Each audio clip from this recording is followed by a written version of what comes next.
মানবতা বিরোধী অপরাধে ফাঁসির দণ্ড মাথায় নিয়ে ভারতে নির্বাসনে থাকা সাবেক প্রধানমন্ত্রী শেখ হাসিনা ক্ষমতাচ্যুত হওয়ার 2 বছর পূর্তির দিনে ভার্চুয়াল মাধ্যমে একটি মতবিনিময় সভায় যুক্ত হতে যাচ্ছেন। বাংলাদেশের ক্ষমতাচ্যুত প্রধানমন্ত্রী শেখ হাসিনার দিল্লি থেকে একটি ভার্চুয়াল অনুষ্ঠানে বক্তব্য দেওয়ার পরিকল্পনা নিয়ে বাংলাদেশের উদ্বেগের মধ্যে নিজেদের অবস্থান স্পষ্ট করেছে ভারত। নয়াদিল্লি বলেছে অনুষ্ঠানটি একটি বেসরকারি গণমাধ্যম সংগঠনের উদ্যোগে হচ্ছে এবং এর সঙ্গে ভারত সরকারের কোনো সম্পৃক্ততা নেই। একই সঙ্গে ওই অনুষ্ঠানে ব্যক্ত যে কোনো মতামতের দায়ও ভারত সরকার নেবে না বলে জানিয়েছে দেশটির পররাষ্ট্র মন্ত্রণালয়। হঠাৎ দেশে ফিরবে ঘোষণা দিছে রয়টার্সকে দেওয়া এক সাক্ষাৎকারে। কানাডানি বলছে যে আগামী ডিসেম্বরে দলের নেতা কর্মীদের সঙ্গে নিয়ে সে ফিরে আসবে নাকি, আয় নাকি আদালতে আত্মসমর্পণ করবে। হ্যাঁ, আমাকে ফাঁসির হুকুম দিয়েছে, আমাকে একটা মামলা দিয়ে মিটছে, অনেক শাস্তি দিয়েছে, আমি এটা করি না। আমি বলবো ঠিক আছে, জেলখানা রেডি করেন, ফাঁসির মঞ্চ রেডি করেন, আমি আসছি। তারপর ওর লেসপেন্সার গুলো এক একজন করছে আমাকেও কইছে নেত্রী আমরা একসাথে যাব, প্লেন ভাড়া করে নিয়ে আসবে নাকি চার্টার করে। আমরা এখান থেকে লন্ডন থেকেই মানে ইংল্যান্ড থেকেই 10টি চার্টার প্লেন আমরা নিয়ে যেতে চাই। এটা আমাদের নিজস্ব, এটার মানে হলো সবাই কন্ট্রিবিউট করবে, আমাদের যারা নেতা কর্মী প্রত্যেকে তাদের টিকেটের টাকা দিবে এবং আমরা 10টি তার মানে 220 সিটা মানে 220 জন একটা প্লেনে যেতে পারবে। আমরা অলরেডি আমাদের এজেন্টদের সাথে কথা বলছি, তারা এটা ওয়ার্কআউট করছে, আমাদেরকে জানাবে এবং এই প্রস্তুতি সম্পন্ন আমরা ইতিমধ্যেই করে ফেলবো।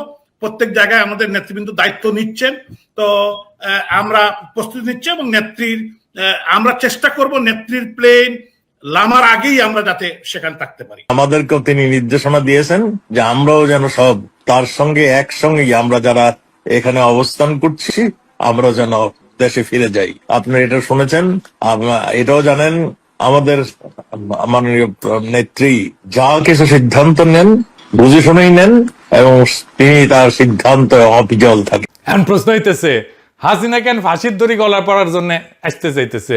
হাসিনা ফিরে আসাটা কি বাস্তবসম্মত? আসলেই কি সে ফিরবে বা চাইলেই কি ফিরতে পারবে? এই বিষয়টা বুঝার আগে ইন্ডিয়া হাসিনারে নিয়ে কি সমস্যায় পড়ছে সেটা একটু বুঝে দেখি। আসেন,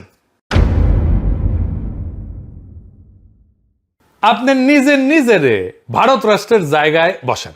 আপনার কাজ হইতেছে ভারত রাষ্ট্রের স্বার্থ দেখা। এইভাবে চিন্তা করেন, আপনি হাসিনারে নিয়ে কি সিদ্ধান্ত নিতেন? তাহলে প্রথমে দেখতে হবে হাসিনা ইন্ডিয়ার কাছে কি লাগে।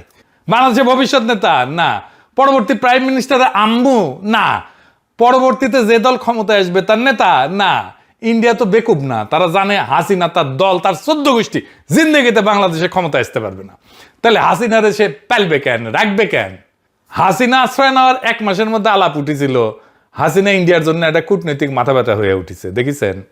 আবার হাসিনারে যদি না রাখা হয় তাহলে আবার আরেক সমস্যা। ওইখানে লিখেছে, ইংরেজি যেহেতু লিখেছে তাহলে ঠিকই লিখেছে, তাই না? এটা বাংলা করলে এরকম হয় যে হাসিনারে যদি না রাখে তাইলে দিল্লি ঘনিষ্ঠ আঞ্চলিক নেতাদের কাছে বার্তা যাবে যে ভারত শেষ পর্যন্ত আপনাকে রক্ষা করবে না। তাহলে ভিন্ন দেশে ইন্ডিয়ার লেসপেন্সার সরকার বা রাজনীতিবিদ আছে, তারা তো আর ফ্রি সার্ভিস দেবে না ইন্ডিয়ারে। মানে ইন্ডিয়া হাসিনাকে রাখার একটাই যুক্তি যে তারে আশ্রয় না দিলে দিল্লি দাস যারা আছে তারা ইন্ডিয়ার উপরে ভরসা পাবে না। আবার উল্টা দিকে হাসিনারে রাখলে বাংলাদেশের সাথে তার সম্পর্ক নষ্ট হইতে থাকবে, বাংলাদেশে ইন্ডিয়া বিরোধী হাওয়া আরো বেশি উঠবে। ইন্ডিয়ার বাস্তব স্বার্থ আছে বাংলাদেশে, তার ব্যবসা আছে, ট্রানজিট আছে, ইন্ডিয়ানরা চাকরি করে বাংলাদেশে, বাংলাদেশিরা যায় ইন্ডিয়াতে শপিং করে, টাকা খরচ করে, চিকিৎসা করে। হাসিনারে দরকার ছিল এইসবের জন্য, হাসিনা চলে গেলেও এইসব তো লাগবেই তার। এই স্বার্থগুলো তো রক্ষিত হবে না। ইন্ডিয়া পড়ছে উভয় সংকটে, মান কিসি পায়। হাসিনাকে রাখাও বিপদ, আবার আওয়ামী লীগকে পুনরায় সক্রিয় করাও সম্ভব না। ইন্ডিয়া মূলত এই 2টা সমস্যার সমাধানের চেষ্টা করতেছে, কিন্তু তার খাতে কার্যত ভালো কোনো অপশনও নাই। এই কারণে নানা ধরনের চাপ হাসিনারে দিতেছে। আসলে তাকে চাপ দেওয়ারই কথা। এই চাপের মধ্যে হয়তো অসহায় হইয়া বেপরোয়া হইয়া শেখ হাসিনা এই সমস্ত আউল ফাউল কথাবার্তা করতেছে। এই ধরনের কথাবার্তা বলার মধ্যে দিয়ে অবশ্য ইন্ডিয়াও পরীক্ষা করার চেষ্টা করছে যে কতটুকু সে পারে আরেকবার দেখে নেওয়ার জন্য। আমি মনে করি না ইন্ডিয়া যদি সত্যিকার অর্থে সুস্থিরভাবে কৌশলগত দিক বিবেচনা করে একটা পরিকল্পনা সাজায়, তাতে শেখ হাসিনাকে রেখা কিছু করা এবং শেখ হাসিনাকে দিল্লিতে রেখা এইভাবে কথাবার্তা বলতে দিয়াও খুব বড় কিছু অর্জন করা সম্ভব বলে আমি মনে করি না। ইন্ডিয়া শেখ হাসিনাকে অনিবার্য বলে মনে করে না, আসলেই তাই। শেখ হাসিনা ইন্ডিয়ার জন্য অনিবার্য না, অপরিহার্য না। হাসিনাকে অনাবশ্যক করে দেওয়ার চেষ্টা ইন্ডিয়া আগেও করেছে, সক্রিয়ভাবে করছে, ফাইনালি এক্সিকিউট করতে পারে নাই। কংগ্রেস ছিল সেই উদ্যোগ। আজকালকার চ্যানেলরা হয়তো সেই ইতিহাস জানে না। আসেন সেটা দেখি। শেখ হাসিনা যে তাদের কাছে অনিবার্য না, অত্যাবশ্যকীয় না, অপরিহার্য না, এই ভাবনাটা নতুন না। এটা 2008 সালে এরকম একটা পরীক্ষা নিরীক্ষা তারা করছিল। তখন র্যাটস দিয়া সংস্কারপন্থী আওয়ামী লীগকে জন্ম দেওয়ার চেষ্টা করে ইন্ডিয়াই করেছিল এটা।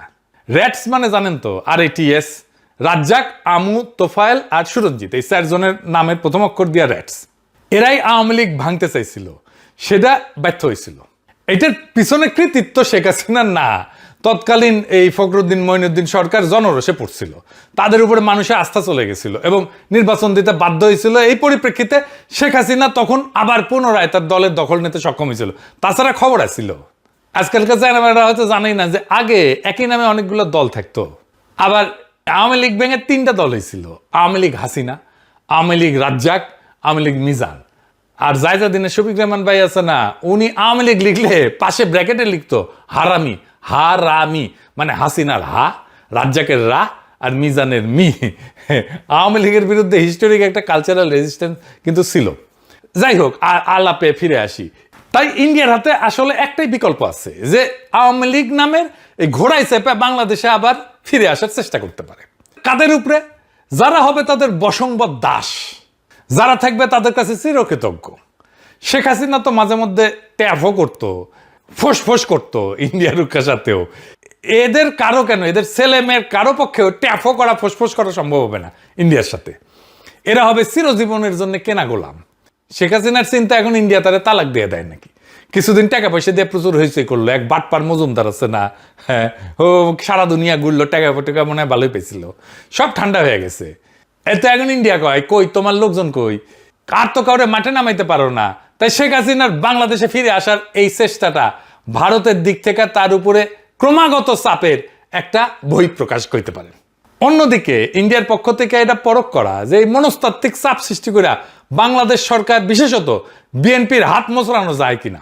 আবার শেখ হাসিনার ডাকে সারা দিয়া মরিয়া হইয়া আওয়ামী সন্ত্রাসীরা কতটুকু অরাজকতা করতে পারে, বিশৃঙ্খলা তৈরি করতে পারে, এটাও একটা পরীক্ষা হয়ে যায়। এই সমস্তের বাইরে এই আওয়াজের কোনো মূল্য নাই আপাতত। যে সমস্ত বাকশালী সন্ত্রাসী এখনো দেশের আনাচে কানাচে বিক্ষিপ্ত এবং বিচ্ছিন্নভাবে জাতীয় সম্পদ লুণ্ঠনকারী হাসিনার জ্ঞাতি গোষ্ঠীর সমর্থনে মিছিল বের করে স্লোগান দেয়, তার মাত্রা কমে যাবে, আর দেখবেন সামনে কমে যাবে। এটা আর হবে না। শুধু রাজনৈতিক তৎপরতা না, এদের সামাজিক সাংস্কৃতিক সহ সকল ধরনের কর্মকাণ্ডই বিএনপি, জামাত এবং এনসিপির মতো দলগুলোর সম্মিলিত প্রতিরোধের মুখে পড়বে। ফ্যাসিবাদ বিরোধী জাতীয় ঐক্য 24 সালের জুলাই আগস্ট মাসের মতো দেশব্যাপী পুনরায় আবারও দৃশ্যমান হবে।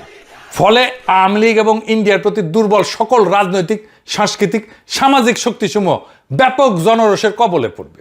আগামী ডিসেম্বরে বাংলাদেশময় জুলাই বিপ্লবের পুনর্জাগরণ সৃষ্টি হবে, এটা দেখে নিয়েন, লিখে রাখতে পারেন। তবে এটাকে সংগঠিত করার যে কাজটা দেশের প্রধান 3টা দলের শীর্ষ নেতাদের ঐক্যবদ্ধভাবে এখনই শুরু করতে হবে। দেশে ফিরে আসার যে আস্ফালন খুনি হাসিনা করছে, তা বাংলাদেশের গণতন্ত্রের নব অভিযাত্রার পথে সবচেয়ে বড় হুমকি। ঘাতক খুনি লুটেরারা ফিরে আসা মানে ফ্যাসিস্ট দুঃশাসনের পুনঃপ্রবর্তন ঘটা। আমাদেরকে খুবই জোরের সাথে বলতে হবে যে শেখ হাসিনা ফিরে আসতে চাইছে, ভালো কথা, শেখ হাসিনা ফিরে আসুক, আমরা অবিলম্বে শেখ হাসিনার ফাঁসির রায় কার্যকর করব। ওর আপিলের কোনো সুযোগ নাই। শেখ হাসিনা ফিরে আসা মাত্রই তার বিরুদ্ধে রায় কার্যকর করার যে রাজনৈতিক দৃঢ়তা, এ বিষয়ে জুলাই শক্তির মধ্যে সার্বজনীন রাজনৈতিক ঐক্য এবং সংলাপ হওয়া জরুরি। শেখ হাসিনার রায় কার্যকর করার ব্যাপারে দৃঢ়তা এবং স্পষ্ট বার্তাই এই সমস্ত চালবাজি, ধাপ্পাবাজি এবং চাপ তৈরির কৌশল কার্যত পরাজিত করে দিতে সক্ষম। হাসিনাকে এয়ারপোর্ট থেকে সরাসরি ফাঁসির কাছে নিয়ে যেতে হবে, ওইখান থেকেই ওই দিনের মধ্যেই ওরে ঝোলাই দিতে হবে। মানবতা বিরোধী অপরাধে আন্তর্জাতিক অপরাধ ট্রাইব্যুনালে মৃত্যুদণ্ডপ্রাপ্ত আসামি খুনি হাসিনাকে বাংলাদেশও ফেরাতে চায়। ইন্ডিয়া এই খুনিকে নিরাপদ আশ্রয় দিয়ে রাখছে, সেখান থেকে তাকে ধৈর্য বাইদ্যা বাংলাদেশে প্রত্যাবর্তন বা প্রত্যাবর্ষণ করতে হবে। ইন্ডিয়া যদি সত্যিকার অর্থেই নবজাগ্রত বাংলাদেশের সাথে কর্ম উপযোগী সম্পর্ক গড়ে তুলতে চায়, একটা ওয়ার্কিং রিলেশন গড়ে তুলতে চায়, তাহলে প্রতিবেশী এই দেশের জন্য এই ছাড়া আর বিকল্প পথ কোনো খোলা নাই। এটা তারা যত তাড়াতাড়ি বুঝবে, ততই এই প্রতিবেশী এই 2 দেশের জন্য ভালো হবে। তাছাড়া বাংলাদেশ, মায়ানমার, চীনের স্থল সংযোগ তিস্তার পানি ব্যবস্থাপনার মহাপরিকল্পনা এবং চীন এবং তুরস্কের সহযোগিতায় সামরিক শিল্প স্থাপনের মতো বড় বড় উদ্যোগ বাংলাদেশ নিতেই থাকবে এবং তা বাস্তবায়ন হবে ইনশাল্লাহ। এবং এই পথ ধরে পর্যায়ক্রমে বাংলাদেশ যুক্ত হবে পাকিস্তান সহ আরব বিশ্বকে নিয়ে গড়ে ওঠা সম্ভাবনাময় মুসলিম সামরিক জোটে। সন্দেহ নাই এতে আঞ্চলিক উত্তেজনা বাড়বে, তবে বাংলাদেশ দীর্ঘমেয়াদের জন্য এক শক্তিশালী শত্রুর জন্য বিভীষিকা আর দেশের জনগণের জন্য নিরাপদ ভূমিতে পরিণত হবে। বিএনপি খুনি হাসিনাকে নিরাপদে দেশে ফিরতে দেবে বলে আমি বিশ্বাস করি না, তাকে রাজনীতি করতে দেবে বলে আমি বিশ্বাস করি না। কারণ এই দুর্বৃত্ত 1981 সালে ঢাকায় ফেরার মাত্র 2 সপ্তাহের মাথায় প্রেসিডেন্ট জিয়াকে শহীদ হতে হয়েছিল। তারপর কায়েম হয়েছিল ইন্ডিয়ার অনুগত 9 বছর দীর্ঘ সামরিক স্বৈরাচারী জেনারেল এরশাদের দুঃশাসন। সশস্ত্র বাহিনীর দিক থেকে এবার অভিন্ন ঝুঁকির আশঙ্কা আরো প্রবল এবং বহুগুণে বেশি, কারণ ফ্যাসিস্ট আমলে উচ্চপদ বাগানো ইন্ডিয়া অনুগত শীর্ষ কর্মকর্তারা এখনো সেনা, নৌ, বিমান বাহিনীর নেতৃত্বে বহাল তবিয়তে বসে আছে। আর উপরে তো ওয়াকারুজ্জামান প্রভুপাত্র আছেই। তাছাড়া 91 থেকে 96 এবং 2001 থেকে 2006 মেয়াদে দেশনেত্রী বেগম খালেদা জিয়ার সরকারের শাসনামলে আওয়ামী লীগ এবং তার জোটসঙ্গীরা বিএনপিকে একদিনের জন্য স্বাভাবিক, স্থিতিশীল, শান্তিতে দেশ পরিচালনা করতে দেয়নি। এই সমস্ত অশুভ কার্যক্রম পরিচালনার ক্ষেত্রে বাংলাদেশ বিধ্বংসী এবং গণতন্ত্রের শত্রু এই আওয়ামী লীগ এবং তার সহযোগী দলগুলা সবসময় প্রতিবেশী ইন্ডিয়ার কাছ থেকে সব ধরনের সহযোগিতা পাইছে। এর পরের ইতিহাস বাংলাদেশের জাতীয়তাবাদী শক্তি এবং গণতন্ত্রকামী জনগোষ্ঠীর জন্য ভয়াবহ এবং বর্বরতায় পূর্ণ। দেশবাসী কিভাবে ভুলবে নিষ্ঠুরতা এবং নির্মমতার সেই পাষাণ হৃদয় সীমারের যুগের স্মৃতি? 2009 থেকে 2024 জুলাই বিপ্লব পূর্ববর্তী মুহূর্ত পর্যন্ত 15.5 বছর বাংলাদেশ পতিত এবং পরিণত হয়েছিল হাজারো সন্তানহারা মা, পিতা এবং হারানো বাচ্চাদের কান্নার কারবালায়। শুধু কি তাই, এই মহান নেত্রী বেগম খালেদা জিয়া এবং শহীদ প্রেসিডেন্ট জিয়াউর রহমানের কনিষ্ঠ পুত্র নির্যাতিত আরাফাত রহমান কোকর দুঃসহ জীবন এবং মর্মান্তিক মৃত্যুর পটভূমিকে মুছে ফেলা যাবে? যে যতই দয়াশীল এবং মহানুভব এবং সহিষ্ণু হোক না কেন, ইনশাল্লাহ এই ইতিহাসের উপরেই বাংলাদেশের ভবিষ্যৎ রচিত হবে। এর বাইরে অন্য কোনো পথ আর খোলা নাই। মহান আল্লাহ তাআলা রহমানুর রহিম, পরম ক্ষমাকারী, তিনিও বারবার ইনসাফ অর্থাৎ ন্যায় বিচারের কথা বলছেন। আমরা ন্যায় বিচার চাই। আর শেখ হাসিনা যদি নিশ্চিত হয় এবং সেই ক্ষেত্রে ইন্ডিয়া যদি বুঝে যায় কোন রকমের আলাপ আলোচনা সমঝোতা পেছনের দরজা দিয়ে কোনো কিছু ডিল করে আসলে নিশ্চিত হওয়া যাচ্ছে না যে শেখ হাসিনাকে ঝুলতে হবে না, তাহলে শেখ হাসিনার বাপ, 14 গোষ্ঠী এবং ইন্ডিয়া কারো পক্ষে এই ঝুঁকি নেওয়া সম্ভব না যে ওই সে হাসতে হাসতে তার দলবল নিয়ে বাংলাদেশে ঢুকে পড়বে। হাসিনা কেন, হাসিনার সাথে দেশ থেকে পালায় যাওয়াদের মধ্যে থেকে এরকম আসার চেষ্টায় স্বপ্ন কল্পনায় যারা যুক্ত হবে তাদের সকলের জীবন বিপন্ন হওয়ার আশঙ্কা আছে।